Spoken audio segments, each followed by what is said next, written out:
Finalmente, los sublevados se rindieron.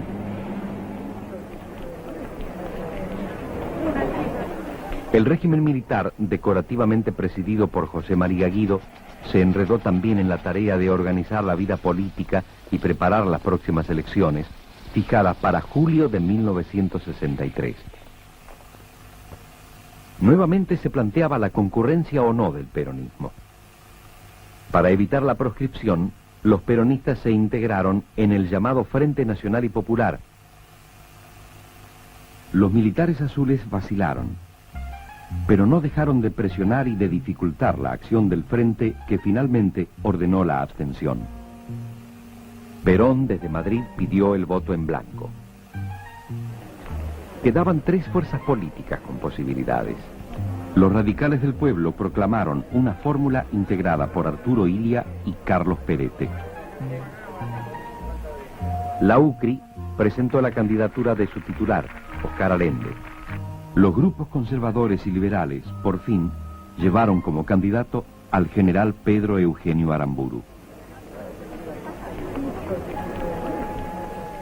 Las elecciones se llevaron a cabo el 7 de julio de 1963. La fórmula radical, Illia Perete, ocupó el primer lugar. Comenzaba un intervalo constitucional de casi 3 años.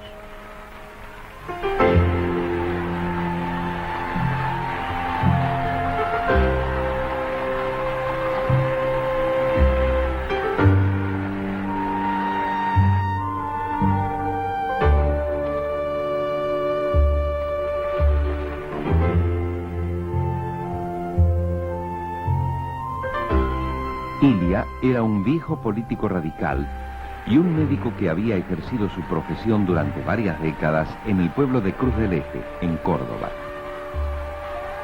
Su período fue un oasis para los derechos individuales. No hubo estado de sitio ni censura de ninguna clase. La libertad de expresión fue total, al igual que la libertad de asociación y la acción de los partidos políticos. El propio peronismo fue rehabilitado. Como presidente, no consiguió evitar que sus adversarios le edificaran una imagen pública de lentitud e ineficiencia. En realidad, el gobierno de Illia no mereció esta fama. En noviembre de 1963, Illia anuló, tal como lo había prometido en su campaña, los contratos petroleros suscritos por Frondizi con compañías extranjeras por considerarlos ilegales. De nada valió para impedirlo la gestión de los Estados Unidos. Con esta conciencia nacional, menos rígida y más solidaria, porque estará mejor esclarecida, podremos hacer la gran revolución pacífica y creadora que reclama la República. La revolución del orden, sin la explosividad anárquica, porque acataremos voluntariamente la vigencia del derecho. Podremos así abatir los obstáculos que desde hace tiempo impiden el desarrollo nacional. La política económica radical, dirigida primero por Eugenio Blanco y después por Juan Carlos Pugliese, tuvo una clara orientación nacional. El país no cedió a las presiones del Fondo Monetario Internacional y mantuvo firmes posturas en el Banco Mundial y en el Club de París. Aunque la oposición de los sindicatos peronistas fue muy áspera desde un comienzo, Illia no se dejó tentar por una postura antiobrera. Por el contrario, hizo promulgar la ley del salario mínimo vital y móvil. La Argentina se mantuvo fiel a la tradición irigoyenista durante la crisis de la República Dominicana.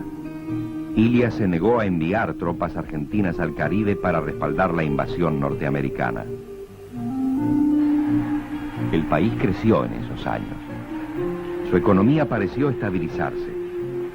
El general de Gaulle, presidente de Francia, que visitó la Argentina en octubre de 1964, pudo ser recibido por un presidente constitucional y por un vicepresidente constitucional y hablar en el Congreso.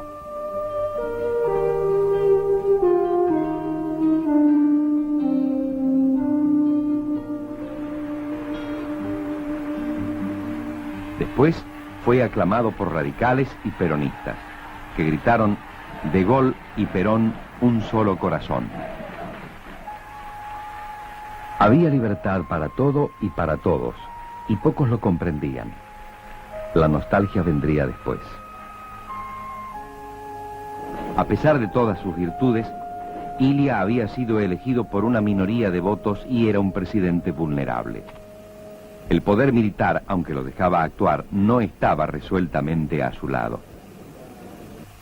El comandante en jefe del ejército, general Juan Carlos Onganía, sostuvo en la Conferencia de Ejércitos de América, realizada en West Point el 6 de agosto de 1964, que las Fuerzas Armadas podían y debían intervenir en cada país en la escena política. La conspiración que había comenzado el mismo día de la asunción de Ilia progresaba lenta pero firmemente.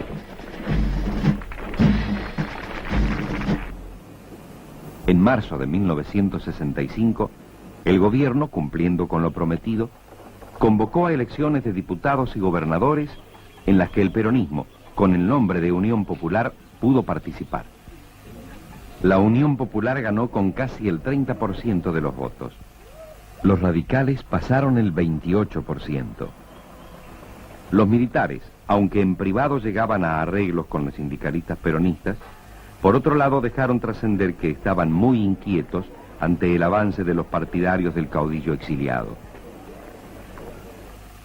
En noviembre, el general Onganía dejó su cargo de comandante en jefe y pasó a retiro.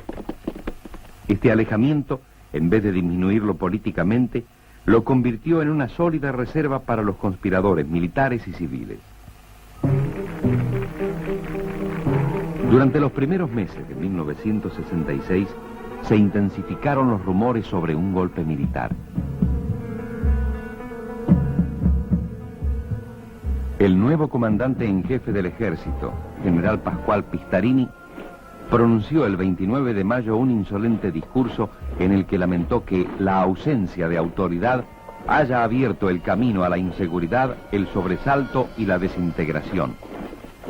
Ilia, en lugar de destituirlo, asimiló la estocada. El nacionalismo de Ilia, aunque moderado, ya había sido juzgado y condenado por las grandes empresas y los monopolios internacionales que operaban en el país. Por fin, una ley de medicamentos que recortaba el campo de maniobra de todopoderosos laboratorios extranjeros puso en marcha a quienes se sintieron perjudicados. El 27 de junio de 1966, los conspiradores pasaron a la acción. El general Pistarini movilizó las tropas y ocupó las radios. Ilia destituyó a los altos jefes, pero sus órdenes no fueron acatadas.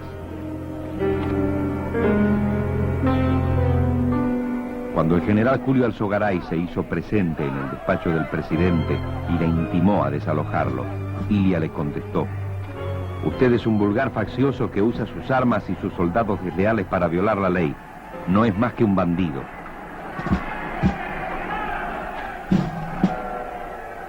Finalmente, un destacamento de lanzagases de la policía, al mando de un coronel, expulsó al presidente constitucional. Un nuevo golpe militar se había consumado.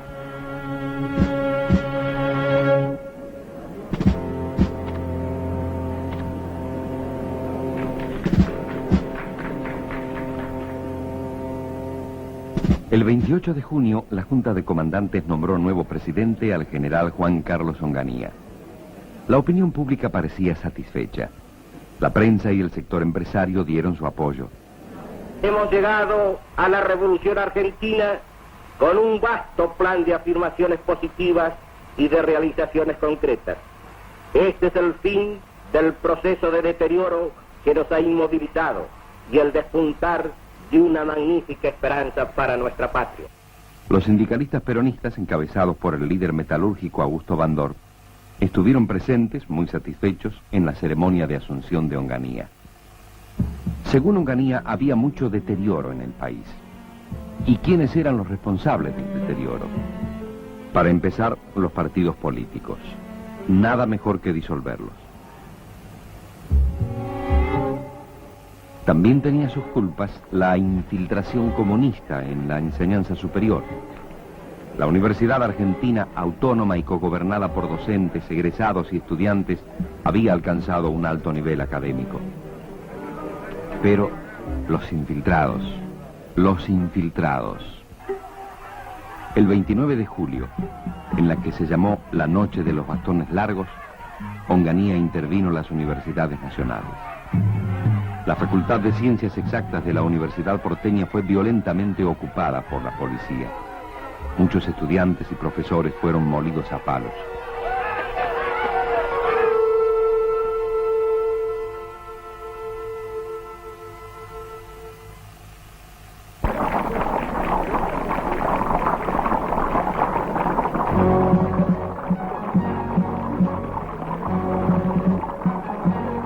Al general presidente se lo veía cómodo visitando en carroza la sociedad rural.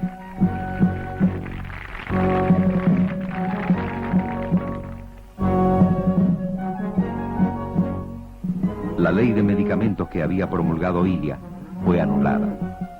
Se liberó el mercado cambiario. La fundamental medida de orden económico tomada hoy consiste en la liberación del mercado cambiario, el que continuará vigilado en la medida indispensable para evitar el uso abusivo de divisas y las operaciones especulativas. Adalbert Krieger Bacena, el nuevo ministro de Economía a partir de 1967, era un confiable personaje del elenco estable.